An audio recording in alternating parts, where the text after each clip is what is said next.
Welcome back, ladies and gentlemen, to Quad View. We bring you guys live coverage of the Qnatek LAN. I'm Menace, alongside me is Pansy. We're going to be bringing you guys the BanHammer versus M9co5 again. This is just kind of the one we joined in after the half started. I know some people are saying, oh, go watch the Western Wolves game, but we kind of all know where that one's going to go. And I don't want to just stick with the top names. We need to give some of the other guys some coverage too. I would just feel it's unfair if we only cover the top teams. Because of course some of the lower teams might not be able to make it through to the playoffs, and it's always nice to give some coverage to the other guys. And anyway, so M9co5 versus BanHammer. It is Crash currently. BanHammer on the attacking side, as they are sitting. I lie. They're on the defending. Oh yeah. Yeah, they're on the defending side. They're currently in the lead, 8-6, as M9co5 try to push forward. Quick little roster rundown for M9co5. We've got Vazix, Hero, Kuzie, Helby, Knim, and then for BanHammer we've got Qnatek, Camel, Fake, Toxzy, and Deno. Anyway, so now we are sitting here in the 15th round at the moment. We do see Vazix being taken out there by Camel, as he did spot the player over there towards bottom hardware. Knim making his way in towards A. There is a player just around the corner there, seeing if his teammate can maybe pick it up. No, he cannot. Fake takes him out. Now, of course, Camel moving in just behind means the BanHammer actually secured himself another round. And again, just looking strong so far. They're on the defending side. Of course, the defending side a little bit, a little bit, I want to say biased, or Crash a little bit biased towards the defenders. Preferred, I'd say. Preferred. Alright, preferred. But, sitting, already having 6 rounds at the half, you'd expect the one team to be picking it up just a little bit more. Could do, but Deno did go on a bit of a mid push there, and maybe BanHammer just haven't felt comfortable as yet. Or maybe they're just really getting into their stride now. Who knows, but M9 finally taking a stand, as Vazy, I'm going to call him, has taken down 2 this round already. Camel and Qnatek down and out, so advantage with M9, who are the attacking side. So maybe this is the change of pace they've been waiting for, and it does seem as though the B push is definitely coming on now, as Knim does work with that bomb down to B long, drops out an A to back A. Here we go. A little bit cautious towards the B bomb site, and all right, they should be, because Toxzy is there, takes down 1. Now, there's a mountain of players to get through.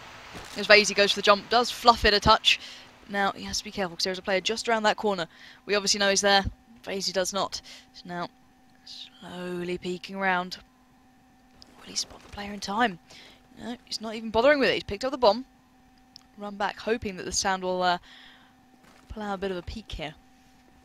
But both players now, for the Ban side, are making their way towards B, and here we go, here comes the push. Toxzy takes a stand, takes down 1, can he take down the second? Gets the tag onto Vazy, but not the frag, as Toxzy does get the tag again on Kazuya. And here we go, Fake drops down Kazuya. Now it's a 1v2. Vazy has to get running. Gets that bomb down towards A though, so now pressure onto the Ban side, as they now have to take themselves towards A from B, and it's always a bit of an uphill struggle, quite literally as well, to get into A. So now let's see how they do. Vazy not being too defensive here, does go for the peek onto back. He gets some fire towards him from mid, so he has to go back in and just calm down a bit. So what's that player in mid on the chopper, and it was Fake.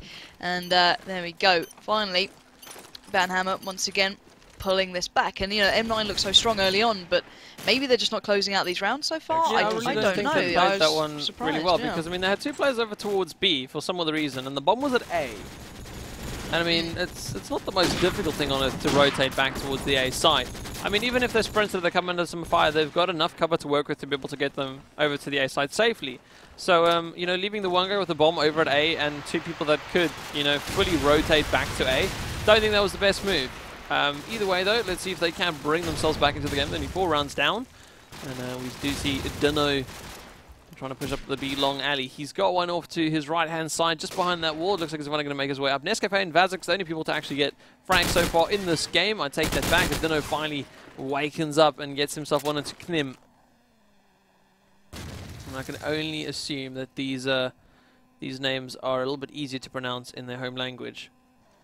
Helby now sitting towards top hard. We do have Deno that is trying to push through mid. He has been able to push all the way up B long, and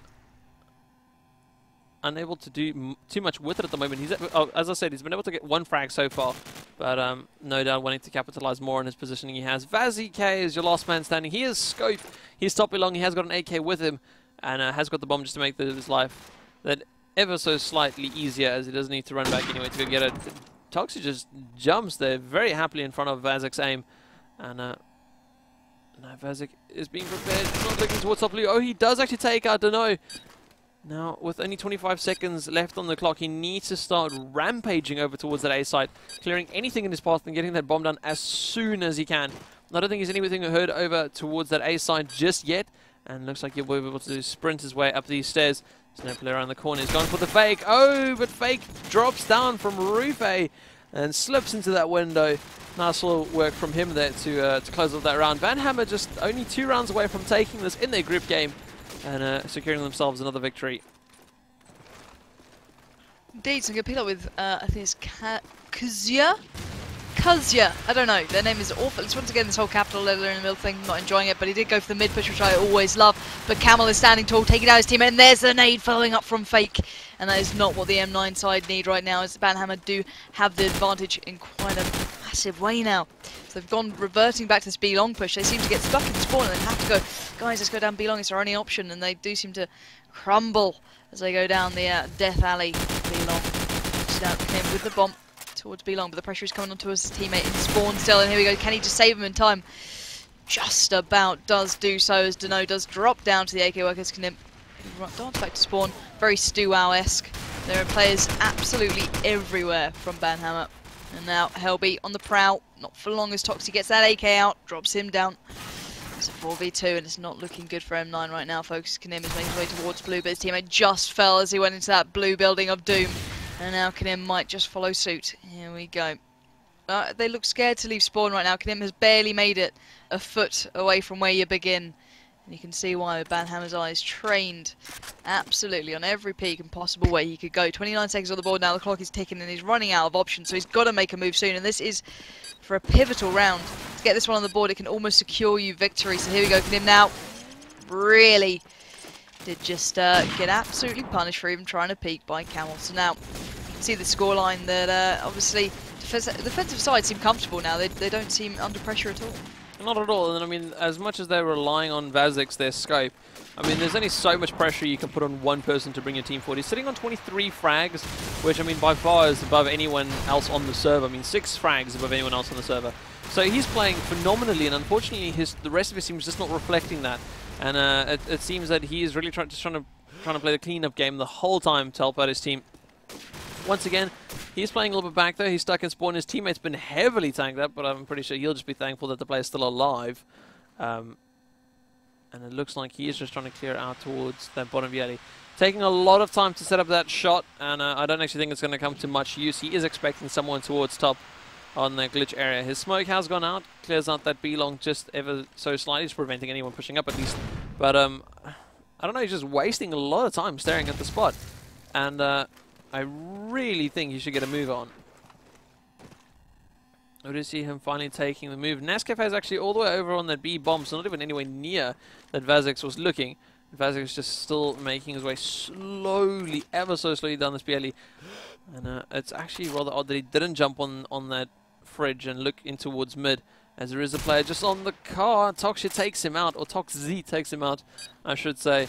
And now, unfortunately for Hero, he is the last man alive. There's 2 players still left standing for BanHammer, and oh, shot comes in from Qnatek. It's going to close it off, and it's going to put it to a 13-6 final scoreline between M9co5 and BanHammer.ru. Now, we will be jumping right back into more matches as soon as we can, but just to close off this one, so it was now M9co5 versus BanHammer.ru, and we will be jumping over into the Western Wolves game right now to bring you coverage from that one. This way, again, we just get to actually see how the teams play and still bring you guys as much coverage as we can. But other than that, I've been Menace and Pansy alongside me as we bring you guys live coverage from the Qnatek lane, and we'll see you guys soon.